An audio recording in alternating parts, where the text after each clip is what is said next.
Hello guys, हमारे YouTube channel पे आप लोग का बहुत बहुत स्वागत है। तो आज हम पढ़ेंगे दो चर वाला रैखिक समीकरण। ये एनसीईआरटी बुक है क्लास 10th की मैथ की।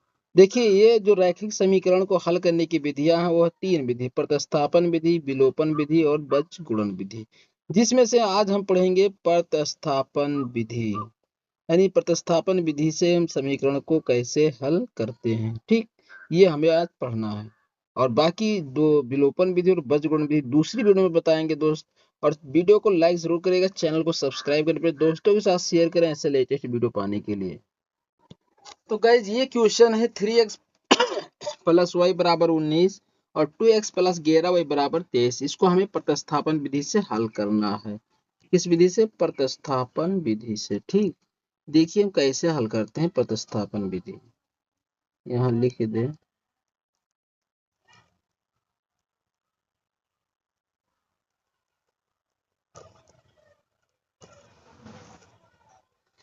देखिए, इस विधि में हमें क्या करना है, किसी एक समीकरण से x का या y का मान निकाल लेना है। ठीक, ये समीकरण 1 है और ये 2 है। जब दो चर वाला है ना, x और y दो चर राशियां हैं, तो हम एक चर से एक चर का मान निकाल कर ही दूसरे समीकरण में पुट कर देंगे और उसको एक चर के रूप में बना लेंगे। कहाँ से इजिली एक चर का मान निकल के आएगा, फिर दूसरे समीकरण में पुट कर देंगे। ठीक, तुम समीकरण 1 से चल रहे हैं। समीकरण 1 से हम x का मान निकालेंगे।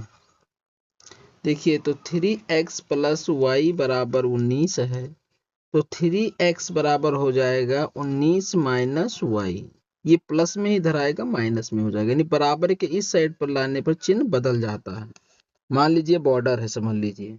अब बॉर्डर के जब आप जाते हो ना, अपना बॉर्डर छोड़ के दूसरे बॉर्डर पे जब जाओगे तो चिन्ह तो बदल ही जाएगा ना।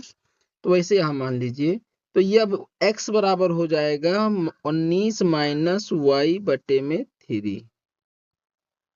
ये x का मान आ जाएगा। ठीक, अब x का मान समीकरण हमें 2 में रखना है। ठीक, हमने कहा था ना, किसी एक समीकरण से एक चर का मान निकाल के दूसरे समीकरण में पुट कर देंगे, तो समीकरण 2 में रखेंगे। ठीक, यहाँ पे लिखेंगे x का मान समीकरण 2 में रखने पर x का मान समीकरण 2 में रखने पर। ठीक, समीकरण 2 क्या था हमारा? 2x plus 11y। तो 2 इंटू एक्स के जगह पे हम क्या रखेंगे? 19 माइनस वाई और बटे में 3 और प्लस 11y बराबर 23। ठीक, इस तरीके से अब देखिए इसको हल करना है। तो 2 क्या था?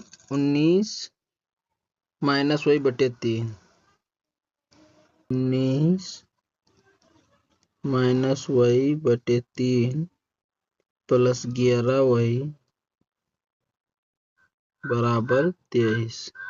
देखिए, गुणा करेंगे तो 19 दूना 38 हो जाएगा और माइनस 2y, और ये 3 का गुणा करेंगे 11 से तो 11 तिया 33 y और बराबर ये 23 तिया 69। ठीक, ये 3 को हमने 11 से गुणा किया, इसी 3 को हमने 23 से गुणा किया, नीचे का कहानी खत्म। 33 में से 2 जाएगा तो कितना बचेगा? 31y और ये 69 और ये माइनस 38। तो 9 में से 8 गया 1 और 6 में से 3 गया 3, 31। तो 31y बराबर 31 के, तो y बराबर 31 बटे 31। तो 31 को 31 से भाग करेंगे तो y का मान आएगा 1। y का मान कितना आ गया? 1।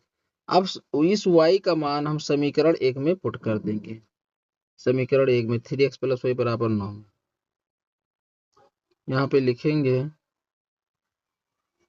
कि y का मान समीकरण 1 में रखने पर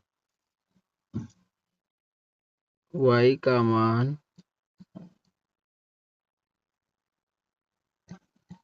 समीकरण 1 में रखने पर, समीकरण 1 हमारा था 3x प्लस वाई बराबर 19, तो 3x + 1 बराबर 19 के। ठीक, तो 3x बराबर 19 - 1, तो ये हो जाएगा 18 के। 3x बराबर 18, x बराबर 18/3, 3 एकम 3, 3 छक 18, x बराबर जो आया निकल के वो आया 6। x बराबर 6 आ गया, y बराबर 1 आ गया। तो इस तरीके से क्वेश्चन को मैंने सॉल्व किया है। फिर एक बार रिपीट कर देते हैं। कोई भी समीकरण लिखा है, उस समीकरण से चाहे x या 2 से किसी x या y का मान निकालेंगे। तो हमने समीकरण 1 से x का मान निकाला जो है 19 - y/3। इस समीकरण 1 से निकाला तो इसको हमने 2 में रख दिया। x का मान 2 में रखेंगे, 1 से निकालने के तो 2 में रखेंगे, 2 से निकालेंगे तो 1 में रखेंगे, उसी में नहीं रखना। तो 2 में जब रखा गया तो यहाँ देखिए 2 था इंटू एक्स था, तो एक्स के जगह पे 19 - y/3 हो गया, बाकी 11 वही 23 वैसे का वैसे उतार लिया। ठीक, अब 2 का अंदर हम मल्टीप्लाई किया, तो मल्टीप्लाई करेंगे तो 19 दूना 38 - 2y, और 3 का इधर से गुणा करेंगे 33y, 3 का इधर 23 से गुणा करेंगे 23 × 69, और 33y में से 2y घट जाएगा तो बचेगा आपका 31y, और ये 38 प्लस में इधर आएगा माइनस में हो जाएगा, जो बचेगा 31। तो 31y बराबर 31 के, तो y बराबर ये 31 गुणा में इधर आएगा भाग में होगा, तो y बराबर 1 आ जाएगा। तो इस y का मान समीकरण 1 में रख दिया हमने। 3x + y बराबर 19 हमारा समीकरण 1 था।